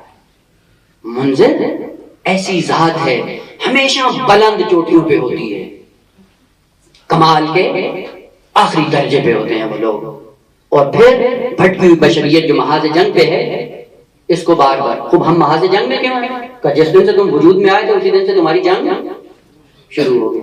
یعنی جیسے ہی انسانی شکل میں آئے ہو تمہاری جنگ شروع ہے یا نہیں ہے؟ ہر لمحے میں انسان کے اندر جنگ ہے، اور انسان کے اندر جنگ ہے، درونی جنگ. درونی جنگ کیا ہے؟ وہ یہیں سے نکلے باہر سامنے نامحرم آتی، یہی جنگ ہے. نامحرم آتی یہی جنگ ہے. ایک طاقت کہہ رہی ہے دیکھ لو، دوسری طاقت کہتی ہے لذت ٹیمپریری ہے، خیال کرو. جنگ ہے یا نہیں؟ لقمہ آتا ہے سامنے، جنگ ہے، پہلے دیکھو حلال کا ہے یا حرام کا ہے، یہی جنگ ہے. پیسہ آتا ہے تو جنگ ہے، دیکھو حلال کا ہے یا حرام کا ہے. نام کسی مجلس میں ذکر کر دیا گیا، یہ حجت الاسلام والمسلمین علامہ فلاما، کیا ہے؟ کچھ بھی نہیں. جنگ ہے. ان کاذب القاب میں آ کر اپنے آپ کو کوئی سمجھنے لگتے ہو، کیا ہوتا ہے؟ دو سوال کرو، دین کا پتہ ہی نہیں ہے، اور جب ساتھ میں علامہ نہ لکھو ناراض ہو جاتے ہیں. البتہ ہے علامہ ہی، لیکن میری تعبیر کے مطابق عربی میں ایک علامہ ہوتا ہے عین سے، اور ایک علامہ ہوتا ہے الف سے، یعنی حمزہ سے. وہ جو حمزہ سے ہوتا ہے وہ علامہ ہے. علامہ یعنی درد سر، مذہب کے لیے بھی علم، قوم کے لیے بھی علم، دین کے لیے بھی علم، درد سر. وہ ایک عین سے علامہ ہوتا ہے، خود بھی آبرومند، دین کو بھی آبرومند کرتا ہے، مذہب و قوم کو بھی آبرومند بناتا ہے.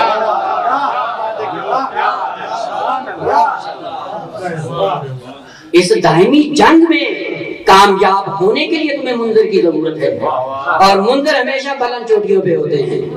وہ کمالات جو تم سوچ نہیں سکتے ہو وہ وہاں پہ پہنچتے ہیں، اور ان بلند چوٹیوں پہ پہنچانے کے لیے خداوند عالم نے انتظام کیا ہے کہ میں نے اپنے انبیاء بھیجے، ان کو منذر بنا کے بھیجا، اور میں نے ائمہ بھیجے، ان کو منذر بنا کے بھیجا، اور میں نے ان ائمہ کے وارث علماء بنائے، یہ بھی منذر ہیں.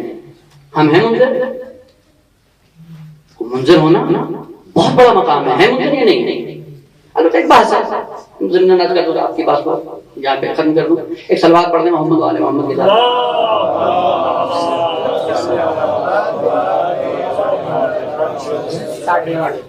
میں نے شروع کر کے مجھے نہیں پتا، گھنٹہ ہو گیا، کافی ہے.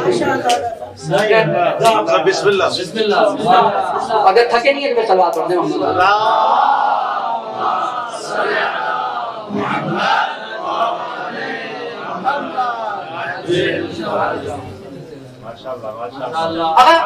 خداوند عالم نے مقصد حیات تک پہنچانے کے لیے انتظام کیا ہے منذرین کا. بعث اللہ النبیین مبشرین و منذرین، پہلے ان کو مبشر بنایا، پھر ان کو منذر بنایا. مبشر اور منذر بنا کر ان کو دنیا میں روانہ کر دیا کہ اس انسان کو اپنے ساتھ لے کر ہماری بارگاہ میں آ جاؤ. اور وہ منذر بھی ہیں، اور وہ قائد بھی ہیں، اور وہ رائد بھی ہیں. البتہ کلمات کے اندر اتنی خوبصورتی ہے کہ واقعاً انسان جب ان کی تہ تک جا پہنچتا ہے تو لذت ملتی ہے انسان کو. وہ منذر ہیں. سوال کیا وجہ ہے کہ منذر کی بات سنتے بھی ہیں لیکن پھر کیا ہوتا ہے، سننے کے بعد عمل نہیں کرتے ہیں؟ کیوں نہیں کرتے؟ کیا سبب ہے، کیا وجہ ہے؟ منذر نے بات کی، خطرات سے آگاہ کر دیا، آگاہ کرنے کے بعد سن لیتے ہیں، سمجھ بھی لیتے ہیں، سننے اور سمجھنے کے بعد پھر عمل نہیں کرتے. کیا وجہ ہے؟ کوئی وجہ، یہ سبب ہے یا نہیں ہے؟ بہت سے اسباب ہیں قرآن میں، لیکن میں فقط ایک سبب پر اشارہ کروں گا کہ منذر کی بات ہم پہ اثر کیوں نہیں کرتی. منذر بات بڑی خوبصورتی سے کرتا ہے، بڑی خوبصورتی کے ساتھ خطرات کو پیش بھی کرتا ہے، لیکن ہم عمل نہیں کرتے ہیں. کیوں نہیں کرتے؟ قرآن نے دو عقیدے ذکر کیے ہیں، ایک مبدأ اور ایک معاد، توحید اور قیامت.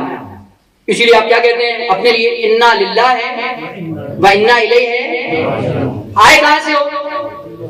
اللہ کی طرف سے. وہ کیا ہو جائے گا؟ مبدأ، جہاں سے ابتدا ہوئی ہے. ابتدا کہاں سے ہوئی ہے؟ اللہ سے.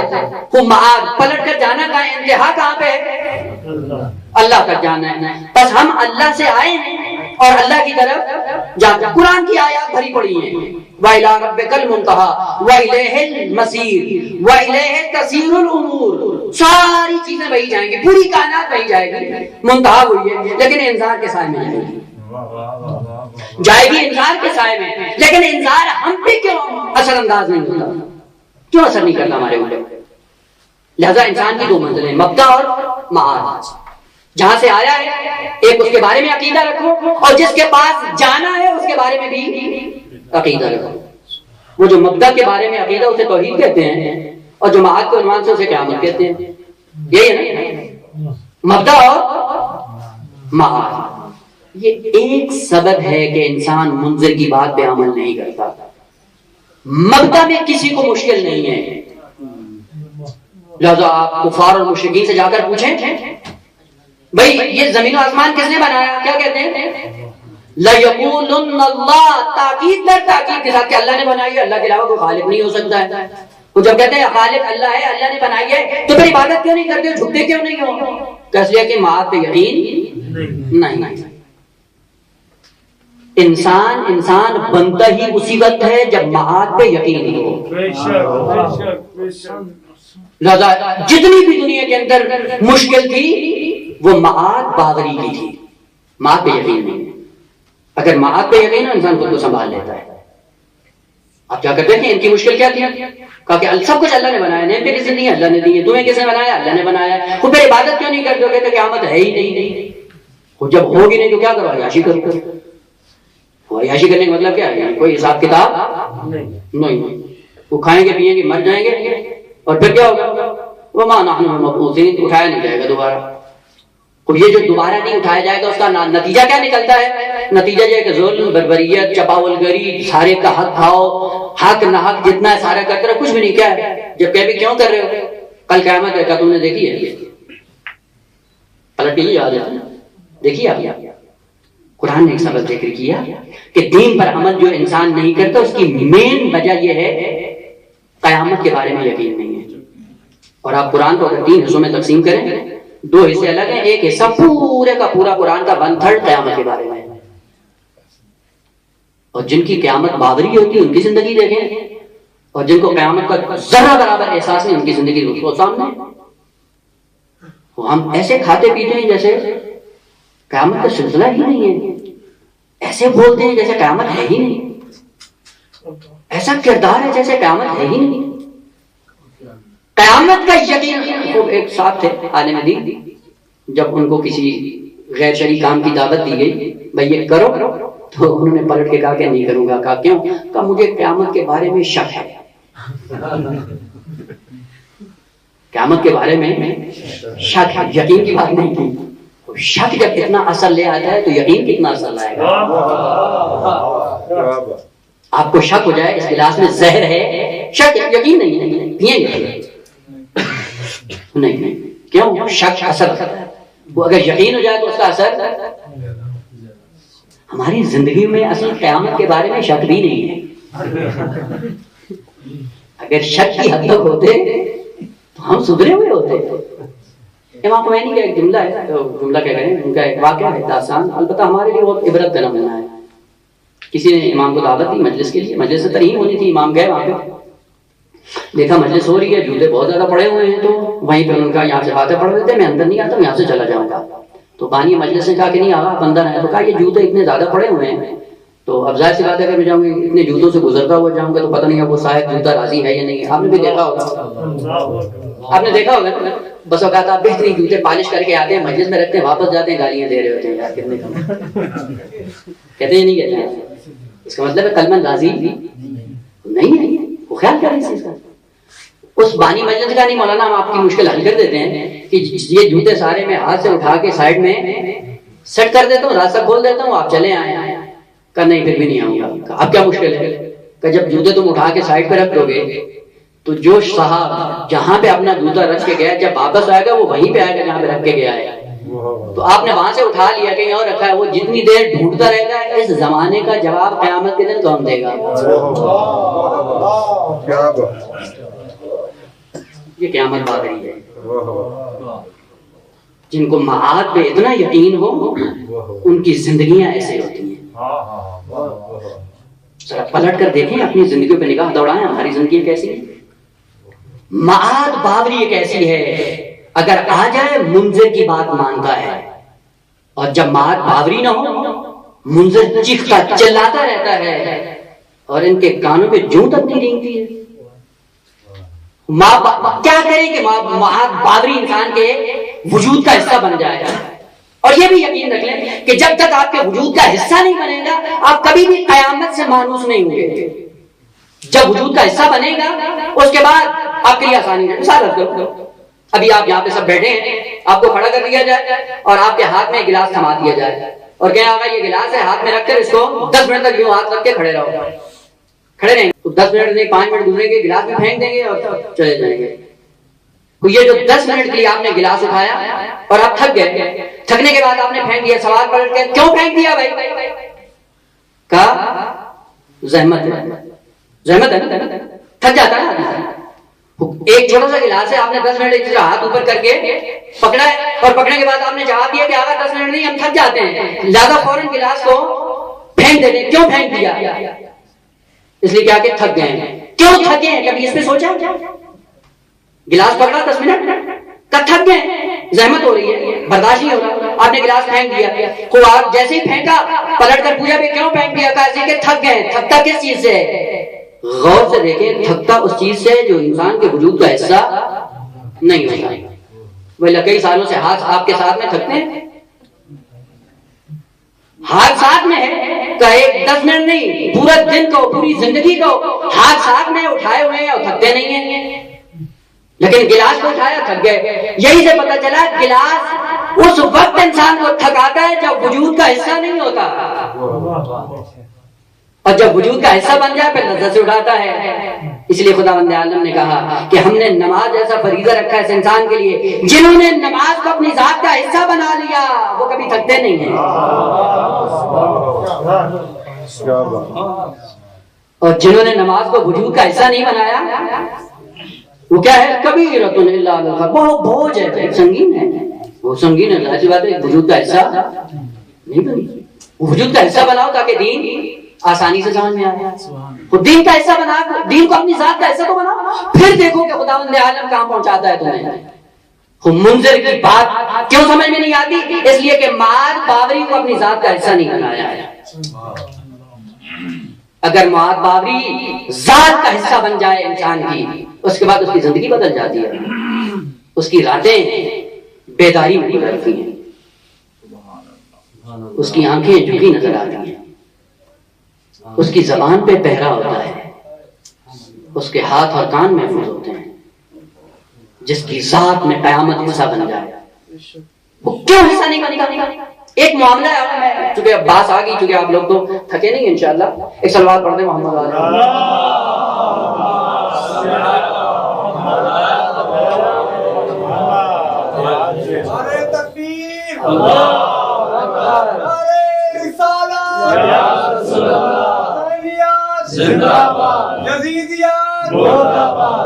ہماری درسگاہ کربلا کربلا، حق کا سیدھا راستہ کربلا کربلا، نعرے حیدری، بلند صلوات.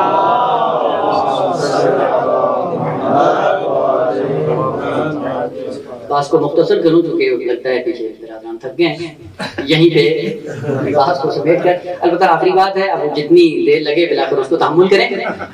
مار باوری کیوں نہیں آتی انسان کی زندگی میں؟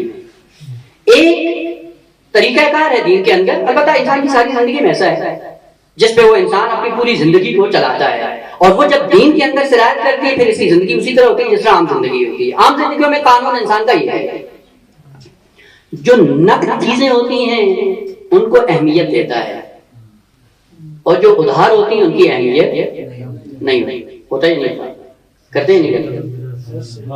ایسی ہوتی ہے پوری زندگی، ایسی ہوتی ہے. نقد چیز اگر سامنے ہو بڑی اہمیت کی ہوتی ہے، ادھار پہ چلی جائے تو آدمی سو جاتا ہے، غافل ہو جاتا ہے. آپ انصاف سے بتائیں زہر انسان کے لیے نقصان دہ ہے یا نہیں ہے؟ سگریٹ کیا زہر کو اہمیت دیتے ہیں، سگریٹ کو اہمیت وہ پیتے رہتے ہیں، جبکہ دونوں نقصان دہ ہیں. انسان کی طبیعت میں ہے، نقد چیز کو اہمیت دیتا ہے، جو ادھار پہ ہوتی ہے چل جائے گا، دیکھا جائے گا، ہو جائے گا. اور یہ نقد اور ادھار کا معاملہ جب کرتا ہے، نقد کو اہمیت دیتا ہے، جو زہر کا جام کھاتا نہیں، سگریٹ بھی نقصان دہ ہے، یہ کیوں اپنا رہے ہو؟ ادھار دیکھا جائے گا بعد میں. یہ نقد اور ادھار انسان کی زندگی میں ہے. اگر یہی نقد اور ادھار عقیدہ بن کر دین کے اندر آ جائے پھر انسان کو ہمارے ساتھ بنا دیتا ہے. نقد اور ادھار کا معاملہ اگر دین میں آ جائے انسان کو ہمارے ساتھ بنا دیتا ہے. ہمارے ساتھ کون ہے؟ میدان کربلا میں آتا ہے سید الشہداء بلاتے ہیں کہ میرے خون میں اپنے آپ کو شریک کر کے ابدی ذلت کا باعث نہ بناؤ. کہا میں کوفے میں کیسے رہوں گا؟ کہا مدینے میں آ جانا. کہا کوفے میں باغات تھے میرے، امام نے کہا میں باغات دے دوں گا. کوفے میں میرے بیوی بچے ہیں، امام نے کہا میں بنا دوں گا. کہا کوفے میرا بہت بڑا محل ہے، امام نے کہا میں مدینے میں دے دوں گا. کہا رے کی حکومت ہے، امام نے کہا کہ رے کی حکومت اور رے کی حکومت تو درکنار، رے کی گندم بھی تجھے نصیب نہیں ہوگی. پلٹ کر ملعون مذاق اڑا کے کہتا ہے گندم نہ صحیح تو جو کھا لیں گے. امام نے کہا ملعون میں تیری سعادت کے راستے ہموار کرتا ہوں اور تو اپنی ضلالت اور ذلت کے راستے ہموار کر رہا ہے. ساری رات آخری بات امام سے کہتا ہے کہ مجھے آج رات کی فرصت دو، میں سوچتا ہوں. اور رات میں فیصلہ کیا کیا؟ وہی نقد اور ادھار کو دین میں لے آیا. حسین کے ساتھ اگر جاؤں شہید ہو جاؤں گا، بہشت ملے گی یا نہیں، حور و عین ملیں گی یا نہیں، اور ادھر امام کو قتل کروں گا، رہ کی حکومت نقد. عزیزان محترم، جو نقد اور ادھار کو دین میں لے کے آتا ہے وہ ہمارے ساتھ بنتا ہے. ایسا نہ کریں. البتہ یہ الگ بات ہے کہ نقد اور ادھار والا معاملہ جب انسان دین کے اندر کرتا ہے ہمارے ساتھ کیسے بنتے ہیں جو نقد اور ادھار کو دین کا حصہ بناتے ہیں. وہ آج بھی ہمارے ساتھ ہے یا نہیں ہے؟ آج بھی ہمارے ساتھ موجود ہیں، لیکن تصویریں چینج ہیں، کردار ہمارے ساتھ آج بھی موجود ہے. اگر نقد اور ادھار کو تم دین میں لے کے آؤ گے تو ہمارے ساتھ بنو گے. پھر حسین بننے کے لیے کیا کرنا ہے؟ کہ دین سارے کا سارا نقد ہے. اگر یہ فکر آ جائے حسین بن جاؤ گے. دین سارے کا سارا نقد ہے. لیکن مشکل ہماری ہے کہ ہم نے دین کو سمجھا نہیں ہے، دین کو پڑھا نہیں ہے. اگر دین کو صحیح پڑھا ہوتا تو آج حسین کے مشن پہ چل کر دین کے معاملات کو انجام دے کر نقد سمجھتے، ادھار نہیں. تو میں اپنی دلیل کے طور پہ آخری بات کر کے آپ کی زحمت تمام کر دوں. دین پورے کا پورا نقد ہے، ادھار کوئی چیز نہیں ہے. یہ ذہن میں رکھ لیں، یہ ذہن سے نکال دیں کہ کوئی ادھار نہیں ہے دین کے مسئلے میں. جو کچھ ہے نقد ہے، جو کچھ ہے نقد ہے. کا فقط ایک چھوٹا سا نمونہ. نقد کا مطلب کیا ہوتا ہے؟ یعنی جیسے آپ نے عمل کیا ویسے ہی آپ کو کریڈٹ ملا، جزا مل جائے گی، وہی پہ ملے گی. اور کہا یہ تو بعد کی بات ہے، عمل وہ تم نیت کر لو سید الشہداء کی زیارت کے لیے. جیسے نیت کر دے خداوند عالم دو ملائکہ کو مقرر کر دیتا ہے. یہ نقد ہے یا ادھار؟ دین کے اندر معاملہ نقد کا رکھو. دین پورے کا پورا نقد ہے کہ تم نیت کرتے ہو خدا جزا دے دیتا ہے. جیسے ہی قدم رکھتے ہو مقام عمل میں کہ یہی تمہارا عمل ہی ہے جو تمہارے لیے جزا بن رہی ہے. الگ سے نہیں ہے کہ یہاں سے اٹھ کے جاؤ گے نمازیں پڑھتے رہے گے خدا حور العین کا ہاتھ پکڑا دے گا. نہ، یہی نماز ہے آپ کی جو حور العین بن رہی ہے. یہی زیارت ہے جو آپ کے لیے صاحبان بن رہی ہے. یہی حسین کی معرفت ہے جو آپ کی جزا بن رہی ہے. جزا الگ سے نہیں ہے، یہی عمل ہے آپ کا جو آپ کی جزا بن رہی ہے، اور یہی آپ کے سامنے پیش کر دی جائے گی. اسی لیے خداوند عالم نے قرآن میں کہا وَجِيءَ يَوْمَئِذٍ بِجَهَنَّمَ، قیامت کے دن جب آؤ گے ہم جہنم کو چلا کر تمہارے سامنے لائیں گے. کیوں بھائی؟ جہنم کیسے چلا کے لائیں گے؟ کب بند کہیں اور رہی تھی، ہمارا کام فقط چلا کے لانا تھا. مثال کرو، آپ مہمان کو گھر میں بلاتے ہیں، کھانا کہاں بناتے ہیں؟ کچن میں. مہمان کو کہاں بٹھاتے ہیں؟ کچن میں. مہمان خانے. مہمان خانے میں بٹھا کے جو جہاں پہ تیار کیا تھا اس کو اٹھا کر مہمان کے سامنے پیش کر. خدا تعالیٰ فرماتا ہے وَجِيءَ يَوْمَئِذٍ بِجَهَنَّمَ، جہنم کو لایا جائے گا تیار کا دنیا میں تیار کر کے خدا ہو جائے. بہشت کو بھی لایا جائے گا آپ کے سامنے تیار کا دنیا میں تیار کر کے، جہاں کچھ نہیں ہوتا ہے. جہاں پیدار کرنا تو وہی نقد کا مسئلہ تھا.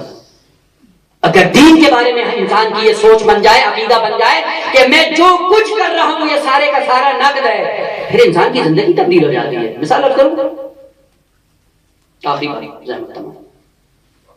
اب دیکھیں ایک انسان اپنا ہاتھ آگ میں ڈالتا ہے. ہاتھ میں ڈالنا کیا ہے؟ عمل ہے نا. ہاتھ میں ڈالنا، ہاتھ کو آگ میں ڈالنا عمل ہے. تو اس کی سزا کیا ہے؟ وہ الگ سے پھر سزا کیا ہے؟ اس کو پکڑ کے 80 کوڑے مارو. یہ کون سی؟ وہ کسی عقل مند سے پوچھو، اس سے جا کے بتاؤ بھائی اس نے اپنا ہاتھ آگ میں ڈالا ہے، کیا کریں؟ چھوڑ دو، یہی اس کی سزا ہے. یعنی جو عمل ہے وہی سزا ہے. یوں نہیں ہے عزیزان دین کہ یہاں پہ عمل کرو گے وہاں پہ کوئی اور چیز ملے گی. ایک عمل تم کرتے ہو، ایک عمل خدا کرے گا. خدا کچھ نہیں کرتا ہے، یعنی کرنا نہیں ہے، مقصود نہیں ہے. جہاں پہ اس کو کرنا تھا وہ تکوینی مخلوقات تھی جو کر دیا خدا نے. جس کو تشریعی اعتبار سے منزل کمال تک پہنچانا تھا خود اس سے کہا تھا کہ تم اپنے لیے کچھ کرو. تشریعی میدان میں ہمیں خود کرنا ہے. اور جن لوگوں کو منذر بنا کے خداوند عالم نے بھیجا ہے انہوں نے اپنی زندگی میں یہ کر کے دکھایا ہے. ہماری زندگیوں پہ چلتے رہو، ہمارے نقش قدم پہ چلتے رہو. ہمیں دیکھو کہ ہم نے اپنی زندگیوں کو کس طرح مزین کیا ہے. وہ جس کے بارے میں انسان یہ عقیدہ رکھتا ہے کہ رات کی تاریکی میں اٹھ کر اللہ کی بارگاہ میں آتا ہے، اور جب اس کو دشمن زمانہ مدینے کی سرزمین پہ رہنے نہیں دیتا اور زندان میں رکھتا ہے، وہ زندان میں پہنچ کے اللہ کی بارگاہ میں شکر ادا کرتا ہے. الہ العالمین تجھے معلوم تھا موسیٰ کاظم کو ایک تنہائی کا مکان چاہیے تھا کہ تنہا رہ کر تیری بارگاہ میں عبادت کر سکے، اور تیرا لطف ہے میرے محبوب کہ تو نے موسیٰ کاظم کو یہ تنہائی جیسا مقام عطا کر دیا. اسی لیے صلوات خاصہ امام موسیٰ کاظم ہے، السلام علی المعذب فی قعر السجون. سلام ہو میرا اس امام پر جو ایک زندان سے دوسرے زندان اور دوسرے زندان سے تیسرے زندان اور ہر زندان میں امام نے اپنے آپ کو شاکر بنا کر پیش کیا. لیکن ایک ایسا زندان آیا جو زندی بن شاہد کا تھا. جس زندان میں امام آتے ہیں تو امام کی مناجات کا رخ بدل جاتا ہے. وہی امام جو زندان میں رہ کر اللہ کا شاکر بندہ بنا ہوا تھا، جب زندی بن شاہد کے زندان میں آتا ہے مناجات کا رخ بدل جاتا ہے. آواز دیتا ہے پالنے والے، اے یونس کو مچھلی کے پیٹ سے نجات دینے والے، اے یوسف کو زندان سے نکالنے والے، موسیٰ کاظم کو زندی بن شاہد کے زندان سے نجات دے. ادرکم علی اللہ. آخری جملہ اور آپ کی زحمت تمام. یہ صلوات خاصہ میں دوسرا جملہ جو امام کے لیے ذکر ہوتا ہے عربی کا کلمہ ہے، سلام ہو میرا اس مظلوم پر کہ جس کے پاؤں کی بیڑیوں کو زنجیروں کے سائے میں گوشت کھا گئے. السلام علی الساق المظلوم. ارے میرا سلام ہو قیدی پر کہ جس کے پاؤں کی بیڑیاں اس کے پاؤں کا گوشت کھا گئی. ارے موسیٰ کاظم آپ کے پاؤں کا گوشت ختم ہو گیا. ہمیں ایک شہید میدان کربلا میں نظر آیا جس کو اب آپ حسین کہتے ہیں. ایک گروہ عبید اللہ بن زیاد کے پاس آیا اور کہتا ہے ہمیں انعام کو. ملعون پلٹ کے کہتا ہے تم نے کیا کیا؟ جواب دیتے نحنو رصصنا صدر الحسین. ارے ہم نے حسین کے سینے سے گھوڑوں کی چاپوں سے ہڈیوں کے گوشت کو الگ کر دیا.